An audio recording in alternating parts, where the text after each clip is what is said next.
Muy buenas tardes.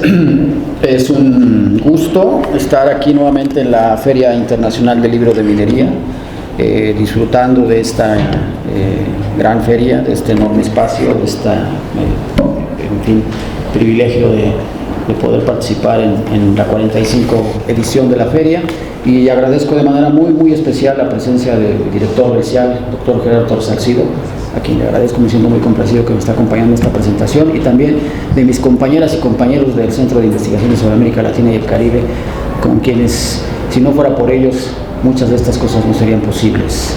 Elsa Aguilar, Silvia Rábago, Dulce, Leti Juárez, Susana Moreno,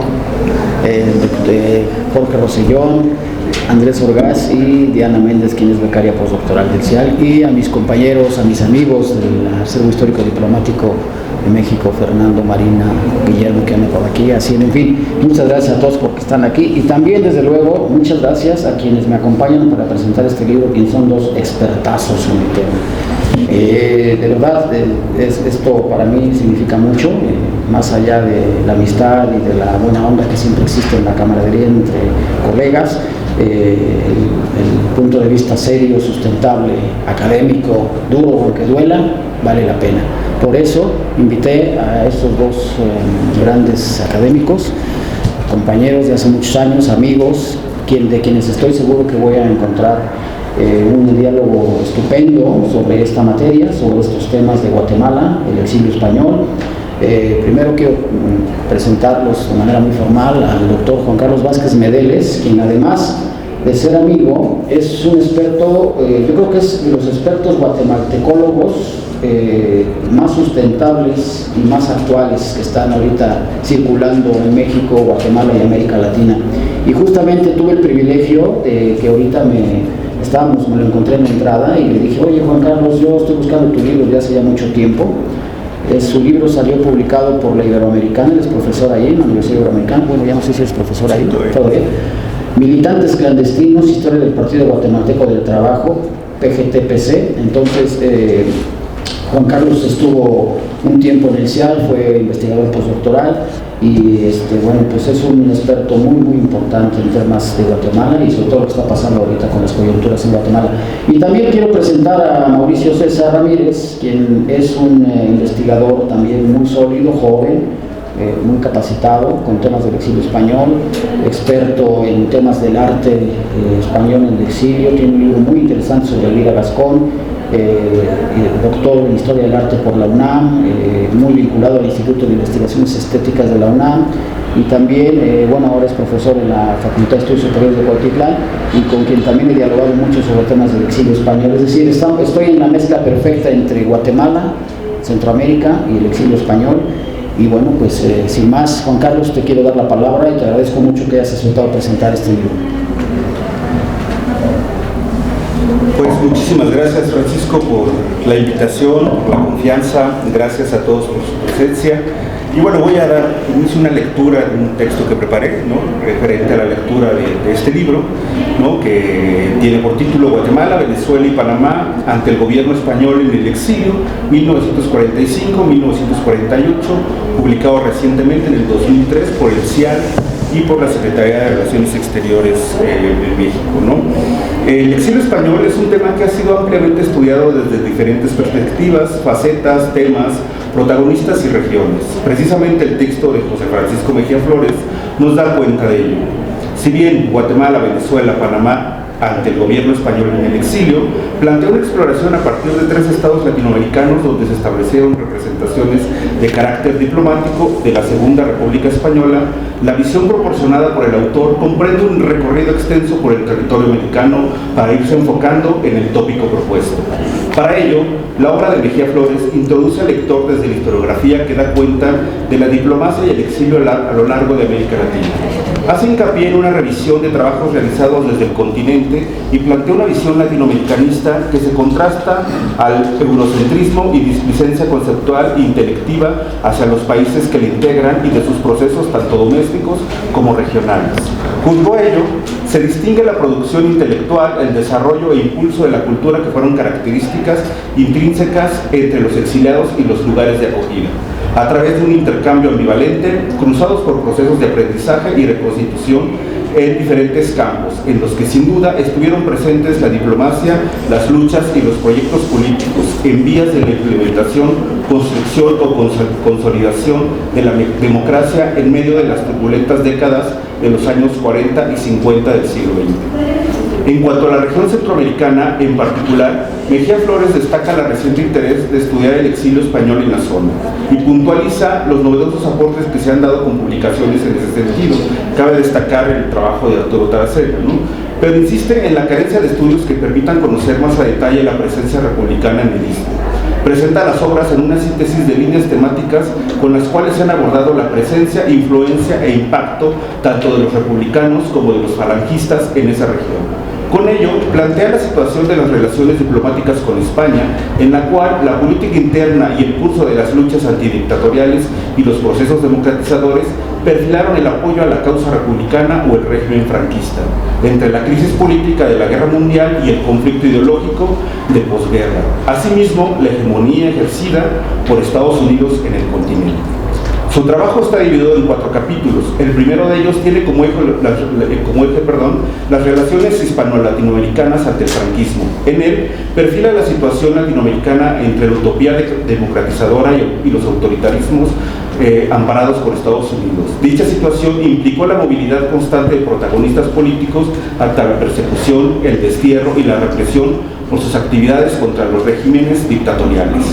En cuanto al soporte temático, presenta los casos de los gobiernos de Juan José Arevalo Bermejo y el coronel Jacobo Arben Guzmán, presidentes guatemaltecos electos democráticamente entre 1945 y 1954. Administraciones reconocidas por sus transformaciones en el orden social, la apertura política y la resistencia a las políticas anticomunistas de los Estados Unidos.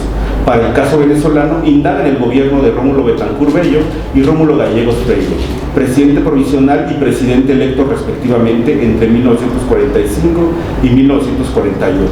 Mientras que en Panamá se centra en la figura de Arnulfo Arias Madrid, quien fungió como representante del Ejecutivo en diferentes periodos, pero que en ese trabajo se tiene interés en los ejercicios entre 1940, 1941 y 1949-1952.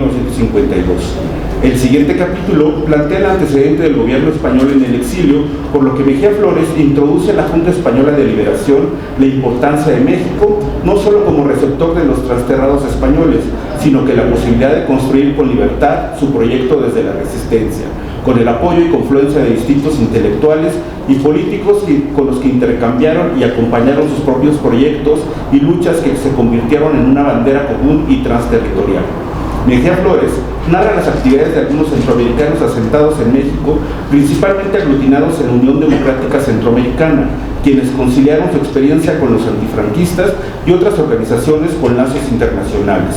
Como corolario de esta conjunción de la lucha contra el fascismo, el nazismo, el franquismo y las dictaduras centroamericanas, resalta la integración de españoles en la Legión del Caribe, por la cual la disputa política tomó otras características que implicó la lucha armada en el istmo centroamericano. Además, ante la confluencia de un gran número de intelectuales mexicanos y latinoamericanos, sobresale como figura emblemática de la organización centroamericana el escritor y diplomático guatemalteco Luis Cardosa y Aragón, quien después de exiliarse en México la convirtió en su residencia oficial.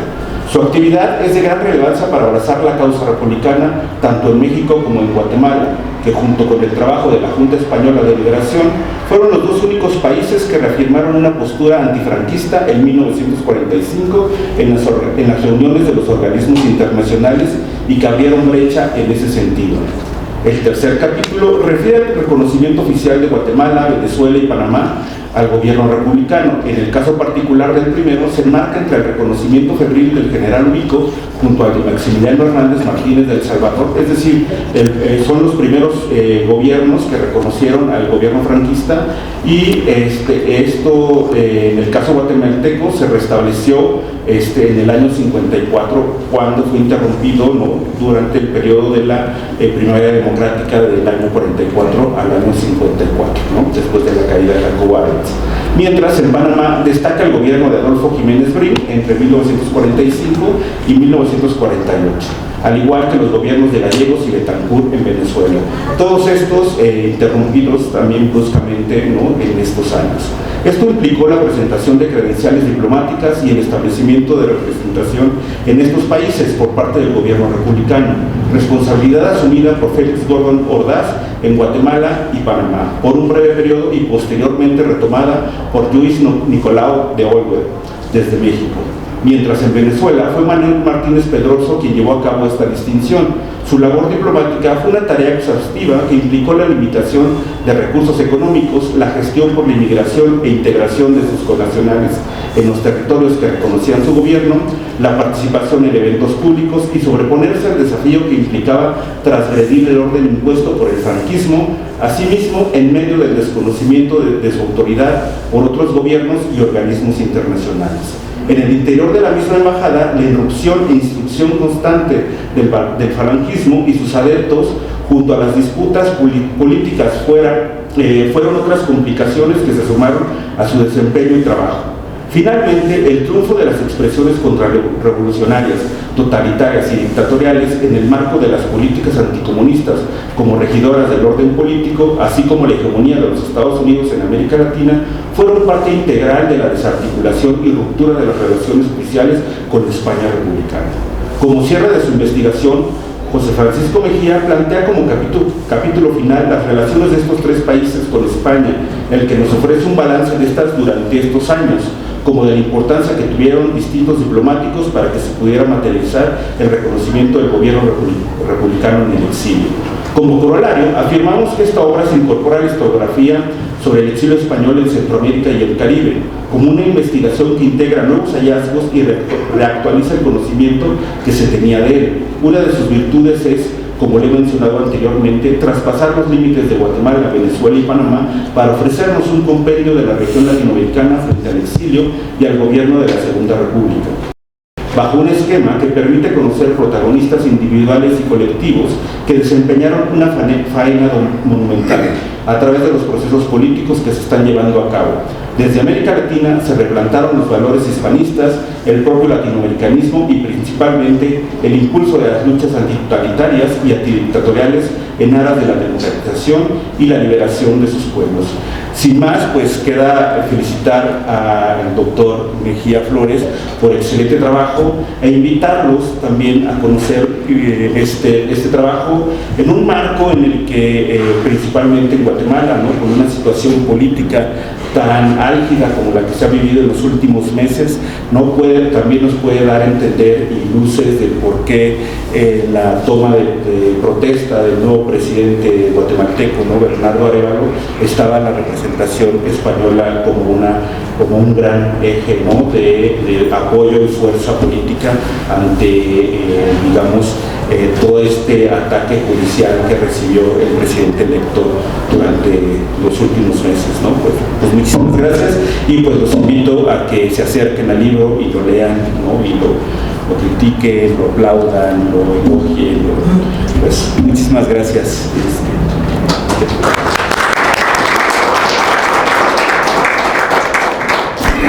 Muchas gracias, Juan Carlos. Te agradezco mucho tus palabras y tu punto de vista.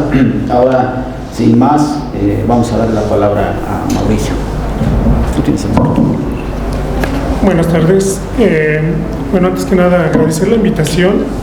Debo de decir que en un primer momento, cuando me lo propuso Francisco, sí lo dudé, porque, bueno, mi ámbito es un poco más la historia del arte, ¿no? Que a pesar de que estoy enfocado a los temas del exilio, mis temas principales son los artistas exiliados, ¿no? Sin embargo, me interesó el libro por varios motivos. Primero, yo creo que por la amistad que tenemos ya de, creo que cerca de 20 años, que nos encontrábamos en la hemeroteca, él con sus temas de política, yo con mis temas de dibujitos. Y el libro, digamos que ya había leído sus otras cosas que ha escrito, él ha leído lo mío, de repente nos criticamos, de repente coincidimos, de repente no, y de repente participamos en algunos eventos como este, ¿no? Y bueno, sin más voy a señalar algunos aspectos que me interesaron del libro. Es un libro que me sorprendió, es muy interesante. Para empezar, digamos, el rompimiento que logró Francisco con el tema que trabajaba precisamente cuando nos conocimos, ¿no? Centrado en México, centrado con Lázaro Cárdenas, en esta cuestión del exilio también, que se ve en el libro. A lo largo del libro constantemente está este señalamiento a toda su formación que ya tiene y su conocimiento que tiene de todas estas fuentes, ¿no? ¿Por qué digo que para mí es un rompimiento? Porque finalmente puede sonar a lo mejor un poco menos académico, pero es una visión de dejarse de ver el ombligo, ¿no? O sea, encerrarse en un solo tema, y Francisco ha logrado en este tema proponer nuevas vertientes, nuevos ámbitos y nuevos caminos, ¿no? Aunque el libro son 4 capítulos los que se señalan, para mí realmente serían 5, porque lo que ya se dijo, ¿no? La introducción es un amplio estudio historiográfico sobre, que también de repente parecen quejas, porque va señalando todo lo que hace falta. Dice, esto debería de estudiarse, esto hace falta, pero bueno, yo creo que también ahorita al final regresaré a ese punto, pero que se me hizo interesante, ¿no? Porque finalmente en este estudio historiográfico es donde encuentro esas coincidencias que tenemos a través del exilio, ¿no? Ese estudio latinoamericano que a veces tiene mucho todavía que ofrecer, y que él lo puso desde un punto de vista o desde el hilo conductor del exilio, ¿no? Eso, digamos, que sería un punto que me llamó la atención, que no entiendo por qué puso 4 capítulos cuando deberían de ser 5, ¿no? Ese estudio historiográfico por sí mismo es un capítulo en sí. Digamos, bueno, esa es la contextualización. Revisando ya el libro, pareciera que lo importante o el tema que tenemos aquí de Guatemala, Venezuela, Panamá, ante el gobierno español, lo encontramos hasta el 3er capítulo, ¿no? Sin embargo, es interesante que los primeros capítulos, o los primeros 2 capítulos, se dedica a contextualizar toda esta problemática. ¿Cómo se llega a estos años, ¿no? Después del exilio, todos pareciera que el exilio es en 39, para muchos para en 45 casualmente, y Francisco lo continúa más allá, ¿no? Ese es lo propositivo del tema, que finalmente rompe con eso. ¿Por qué? Porque, digamos, él está aquí analizando una vertiente que tiene que ver con el aspecto político, con el aspecto diplomático, y tenemos otro aspecto que a lo mejor puede ser el social, ¿no? El social en el sentido de que la mayoría de la gente, para el 45 se le acabó toda esperanza de poder regresar a España. Sin embargo, vemos aquí para los diplomáticos, fue un nuevo espíritu de lucha, ¿no? Lo que pasó en el 39 con la Guerra Civil Española, cuando desde el 38 finalmente la República ya estaba derrotada, para muchos el 39 finalmente era nuevamente resistir, ¿no? Nos encontramos que en ese 4.º capítulo nos va más allá, ¿no? Después de 45, ¿y qué pasa después? O sea, después del rompimiento con la República, y él continúa con eso. O sea, ¿qué pasa después del 45? O sea, no termina su tema y bueno, yo a concluir y lo deja ahí. Al contrario, ¿no? Da como ciertos vistazos de lo que pasa después del 45. No, más bien del 48. Otro aspecto que se me hizo interesante, bueno, yo no fui tan académico de describirlo así, ¿no?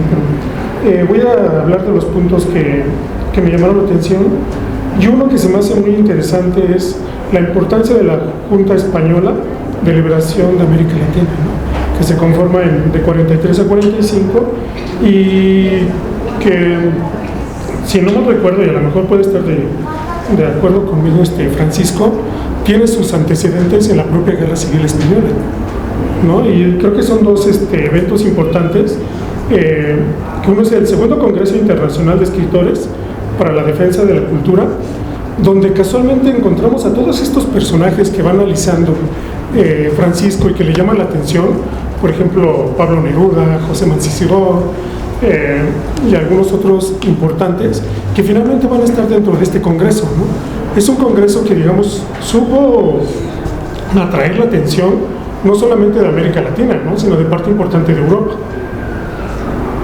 Otro punto interesante durante esta Segunda Guerra va a ser la Junta de Cultura Española, que se conforma en 1939 en París, que es interesante porque dentro de esta junta, aunque va a tener un aspecto cultural, ya el territorio mexicano cambia a este aspecto político que nos va a señalar Francisco. O sea, digamos, es un aspecto importante que por ahí todavía tiene diferentes vertientes, ¿no? Algo que bueno, esto ya es una curiosidad mía o una pregunta, que creo que también se valen dentro de estas presentaciones, es si dentro de toda esta análisis que vas haciendo de América Latina, llegaste a encontrar que trataron de impulsar un museo en el exilio. Fue algo interesante que hicieron a través de todas estas organizaciones de las juntas que empezaron a conformar por toda América Latina.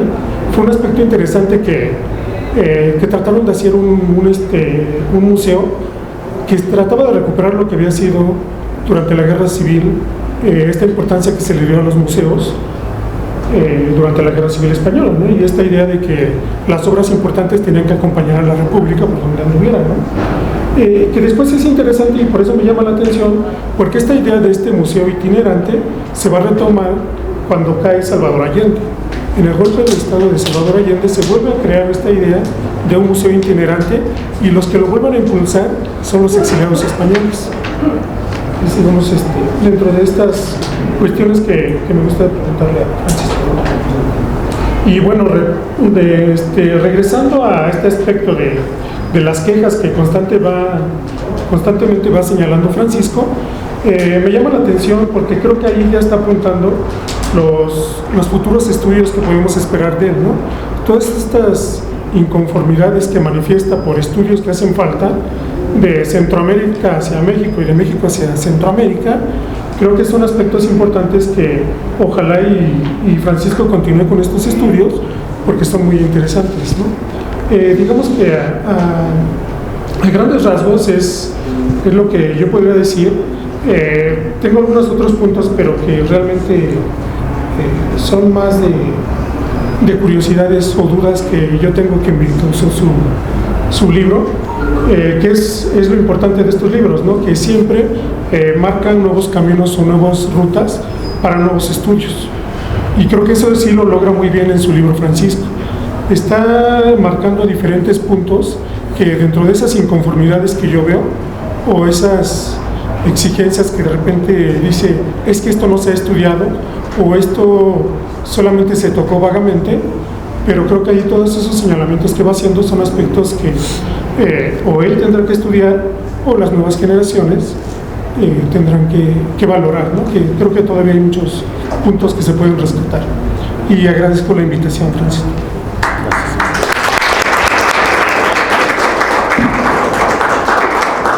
Muchas gracias a ambos y muchas gracias a quienes están aquí para escuchar estas interpretaciones que siempre son interesantes y dejan grandes espacios para seguir platicando, ¿no? Yo soy de la idea que en la academia tenemos que ser muy generosos con el conocimiento y con las metodologías y con la camaradería, porque así se construyen comunidades sanas y sobre todo muy enriquecedoras, comunidades académicas, que es la academia, como todos sabemos, es complicada. Pero estar aquí con ustedes me genera una enorme satisfacción porque finalmente encuentro algunos asideros de análisis y de interpretaciones para seguir trabajando de una manera muy directa y muy concreta y muy específica en un tema que efectivamente me está llamando mucho la atención y que es el estudio de ciertos aspectos muy puntuales de lo que creo yo están pasando en América Latina. Estamos en una época en donde tenemos que aplicar el conocimiento, es decir, lo que estamos investigando, lo que estamos escribiendo, lo que estamos analizando tiene que aplicarse a la realidad de lo que está pasando en coyunturas específicas. Yo tuve la suerte de que cuando salió este libro publicado había ganado Bernardo Arévalo la presidencia en Guatemala unos meses antes de una manera sorpresiva, ¿no? Porque la verdad es que no se sabía que iba a ganar Bernardo Arévalo, no tenía ninguna esperanza de hacerlo. Gana la primera vuelta, en la segunda vuelta derrota a sus contrincantes en Guatemala, y entonces como que de alguna forma esto causó cierta expectación en ciertos medios oficiales, particularmente en la Cancillería. Ha sido el libro bien recibido, ha sido bien acogido, y entonces eso me da la pauta para pensar que muchas de estas propuestas metodológicas, propuestas de análisis de los historiadores, que a veces somos muy, parecemos monjes, ¿no? Nos hablamos entre nosotros, nos reunimos entre nosotros, hacemos nuestros seminarios y nuestras cosas nada más nos las platicamos nosotros, pero entonces cuando te da la satisfacción de que de repente hay cierto interés porque estos libros o estos documentos, cuando menos la portada llame la atención, eso es muy gratificante para uno, créanme. Y también he tenido la suerte de que ha sido bien acogido en Panamá. Yo recientemente estaré llegando a Panamá el 8 de marzo, me va a recibir el expresidente de Panamá, Aristides Royo, quien presentó el libro en Cancillería el pasado noviembre y tiene mucha expectación por conocerlo y me pidió ejemplares para repartirlos entre los ministros del gobierno panameño actualmente, lo cual también me implica que eso también genera expectación en un país como Panamá, del cual, bueno, México y Panamá tenemos muchos puntos en común, como toda América Latina, pero también hay aspectos que tienen que ver con las relaciones y algunos episodios históricos de los cuales se conoce poco o no se conoce nada, y por eso las quejas, ¿no? Como dice César, por eso las quejas, porque yo creo que los mexicanos tenemos una enorme responsabilidad, los historiadores mexicanos tenemos una enorme responsabilidad de seguir viendo muchos procesos que nos conducen a América Latina. Por una sencilla razón, compartimos 3.000 kilómetros de frontera con Estados Unidos, compartimos 3.000 kilómetros de frontera, además tenemos una pequeña herida que creo no podemos todavía sanar, que nos robaron la mitad del territorio, y esas dos cositas siempre nos van a tener pendientes y nos van a tener pensando en muchas cosas para mirar hacia América Latina. La Revolución Mexicana es un proceso político que causó mucha expectación en toda América Latina, en términos culturales, en términos políticos, diplomáticos, sociales, y pues si me apuran, esa ha sido mi obsesión en algún tiempo, de un tiempo a la fecha, y por eso es mi obsesión en estos libros, en este libro en particular, encontrar algún asidero que me permita encontrar la relación entre México y América Latina a pretexto de lo que está pasando en España. Es decir, me estoy confesando con ustedes, eso es lo que yo quise hacer en este libro, hacer una relación entre México y América Latina a propósito de un proceso europeo, la Guerra Civil Española, de un proceso que de alguna manera nos parece un poco lejano, simplemente por temas culturales, por el idioma, por la lengua, por la historia compartida, pero que en realidad podía tener poca incidencia en América Latina. Y no sé si lo demuestro o lo intento decir al final, en realidad que Guatemala, Venezuela, Panamá y México hayan reconocido un gobierno español antifranquista en el exilio tenía poco sentido, cuando en realidad las potencias europeas habían abandonado la República Española y fundamentalmente la Unión Soviética en el contexto de la Guerra Fría.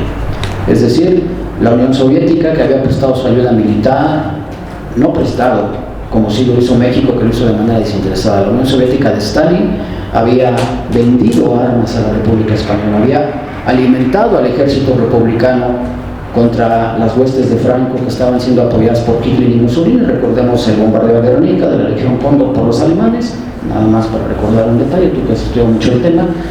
Pero la Unión Soviética, al final, en el 39 y en el 45, abandonan la República Española, la dejan a su buena suerte.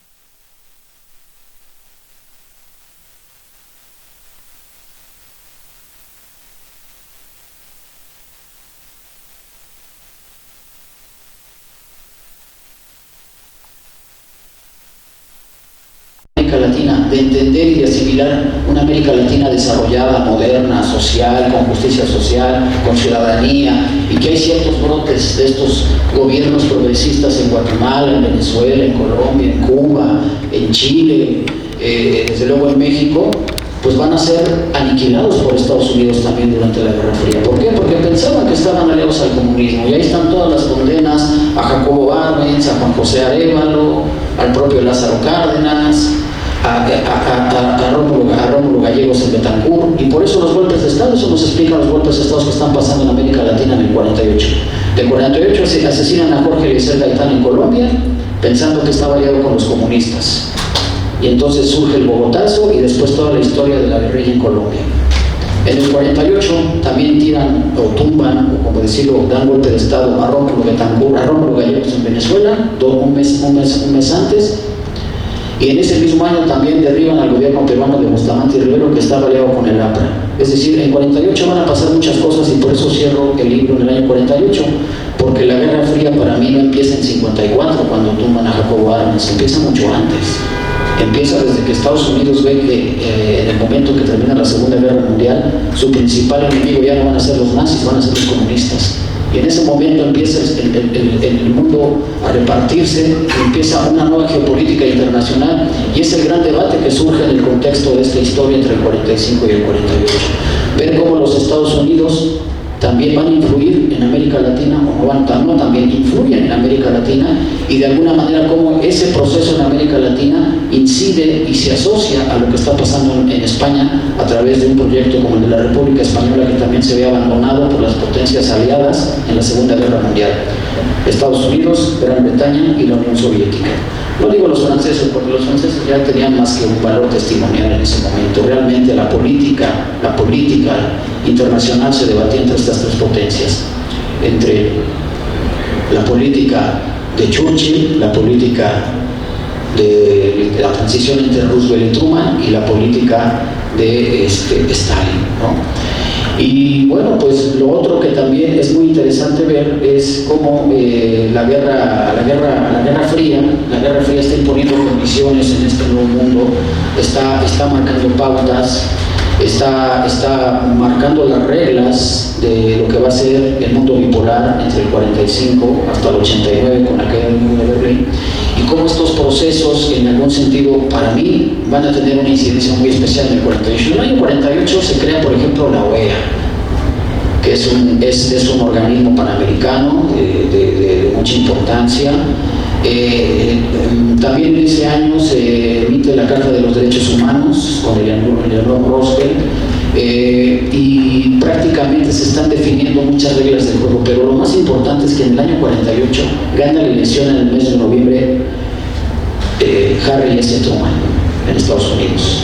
Con la llegada de Truman al poder en Estados Unidos, y no la de Wallace, que era el vicepresidente de Roosevelt y que era un presidente más progresista, incluso con guiños hacia el comunismo, se desata la Guerra Fría de manera ya abierta, sin cortapisas, y entonces empieza toda una cacería.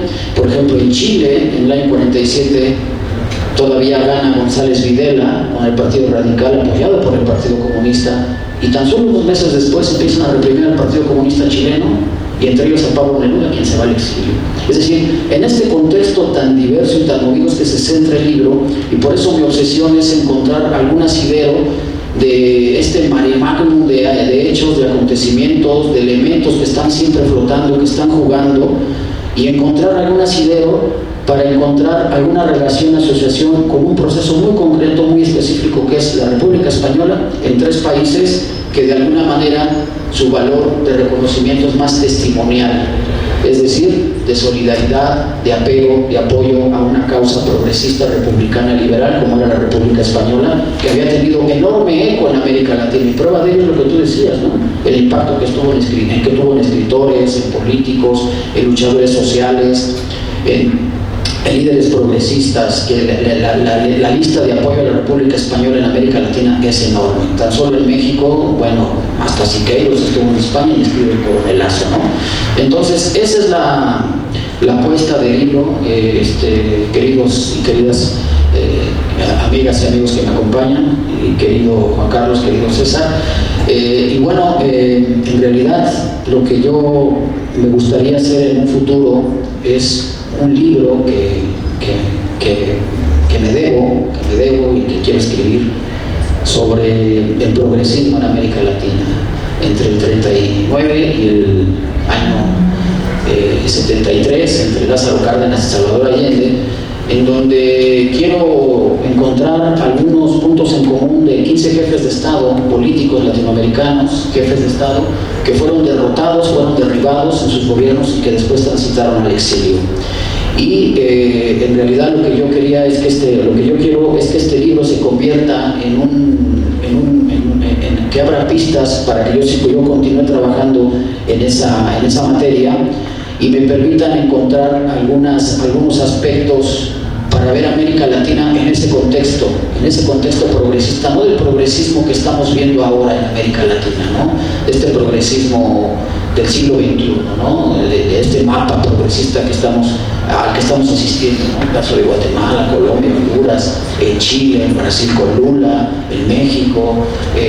Este progresismo que tiene unos antecedentes muy interesantes desde la época de los 30, desde el impacto que tiene la crisis del 29 en América Latina y cómo algunos estados latinoamericanos tienen que fortalecerse y empezar a regular mercados con las oligarquías, con los poderes fácticos, y por eso surge un discurso nacionalista, a veces antiimperialista, que lastimaba a Estados Unidos principalmente, que Estados Unidos no veía con buenos ojos, y cómo esa ola progresista se va extendiendo cíclicamente en diferentes etapas.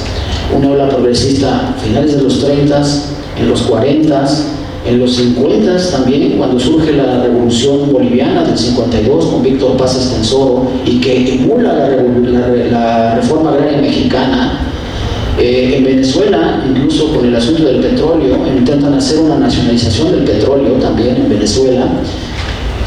Otros escenarios en Centroamérica, como en Honduras descubrí la figura de un pediatra hondureño llamado Ramón Villeda Morales, que en el 56 sube al poder y que en el 63 lo tumban con golpe de Estado, y en ese mismo año, el 63, Juan José Arévalo intenta regresar al poder en Guatemala y le dan golpe de Estado al presidente que está actualmente, para evitar que llegara Juan José Arévalo por segunda vez al poder. Y en ese mismo año le dan golpe de Estado a Juan Bosch en República Dominicana también. Y poco después, la intervención norteamericana en Estados Unidos. Y en el 64 le dan golpe de Estado a João Goulart en Brasil, que era un presidente progresista que había creado una serie de derechos laborales, sociales muy interesantes para Brasil, y que incluso había lo que es ahora Brasilia, que es una idea de João Goulart, la capital de Brasil. Y posteriormente, pues si nos vamos hasta el 73, o 70-73, con la llegada de Salvador Allende en Chile. En realidad, eso es lo que pretendo hacer, y olvidarme un poquito de España, no tanto, pero sí con la obsesión de América Latina, porque quizás el progresismo era la receta para el desarrollo de América Latina en ese momento. No necesariamente creo que haya sido estos modelos corporativistas como el comunismo, como estas ideas de que estuvieron, porque también recordemos que la derecha impactó de manera especial en América Latina, los neofascismos o los fascismos criollos, como les pusieron, tuvieron también su impacto. Pero creo que este modelo progresista, que era como una suerte de tercera vía, podría haber tenido algún impacto y podría haber tenido algún desarrollo, pero desde mi punto de vista, los Estados Unidos lo impidieron. Muchas gracias.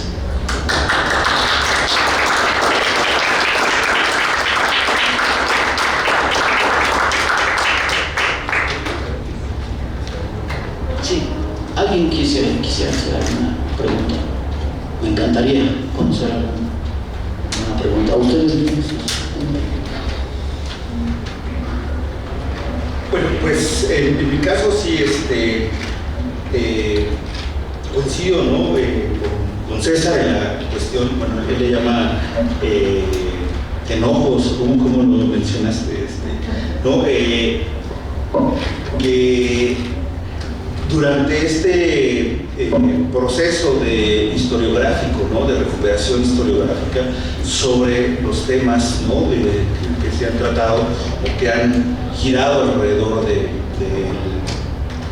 del exilio español en América Latina, o sea, yo lo veía más bien como preguntas y como caminos, ¿no? para tomar, ¿no? una rienda en el estudio de este tema, en el que también creo que nos muestra también que pese a la cantidad de tinta que se ha ocupado en el estudio del exilio español, pues también hay muchas brechas que no se han caminado, ¿no? O sea, creo yo que pareciera que de repente el exilio español es uno de los temas que más se ocupa, ¿no?, en ciertas áreas de la academia, pero también está este vacío, ¿no? Y bueno, en mi caso, una pregunta, en mi caso, bueno, de lo que más conozco, que es Guatemala, ¿no? Pues me llama siempre, o sea, me llama mucho la atención, ¿no? También está este contrapunteo que tienes con la obra de Arturo Taracena, ¿no?, que es un gran trabajo que hace y una investigación de muchísimos años, ¿no?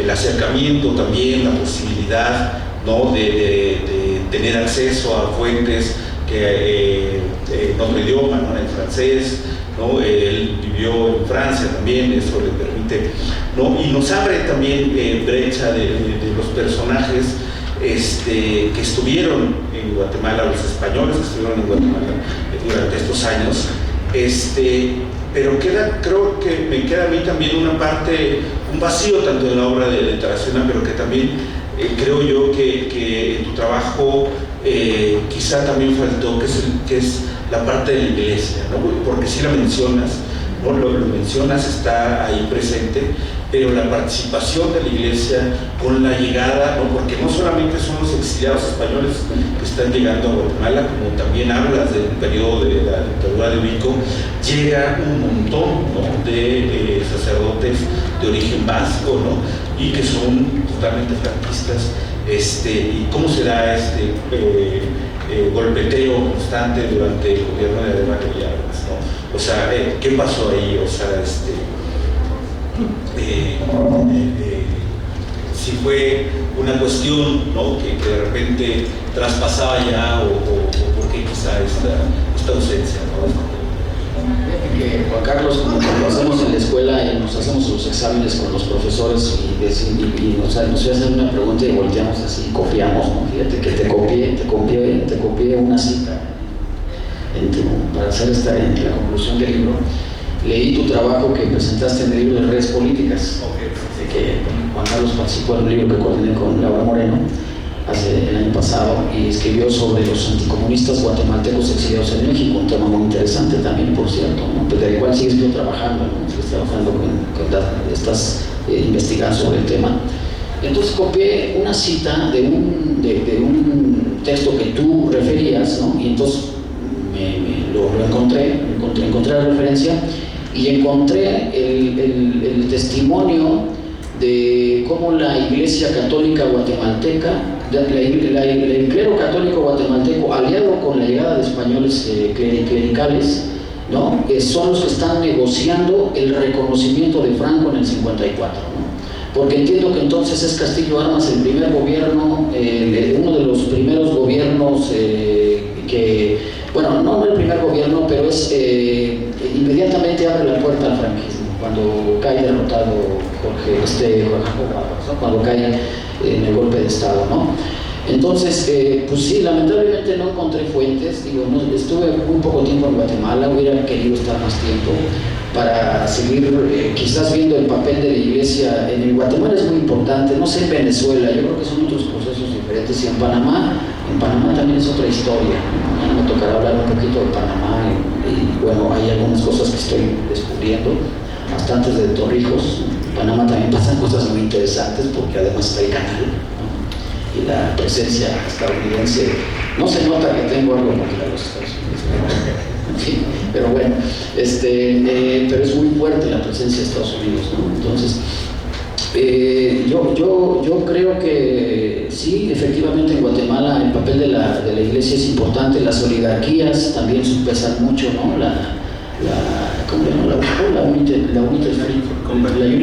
Fruit Company también seguramente tuvo algo que ver en todo esto, pero en ese texto que tú refieres está claro cómo los exiliados guatemaltecos en México anticomunistas están ya haciendo negociaciones para para pensar en el derribamiento de Adams en contubernio con la diplomacia franquista por América Latina, ¿no? Y que es un tema que a lo mejor si se puede encontrar alguna beta, algún canal, puede ser un filón de investigación impresionante, ¿no? Porque entonces no solo vamos a poder ver que los Estados Unidos estaban y Gran Bretaña estuvieron muy involucrados en la caída de Arbenz, sino también los franquistas, que sería un tema muy interesante ver cómo la diplomacia franquista, la corte diplomática franquista, aliados con quizás empresarios españoles de la colonia, quizás con el clero vasco era muy importante, y en Venezuela también, una importante migración canaria y vasca en Venezuela,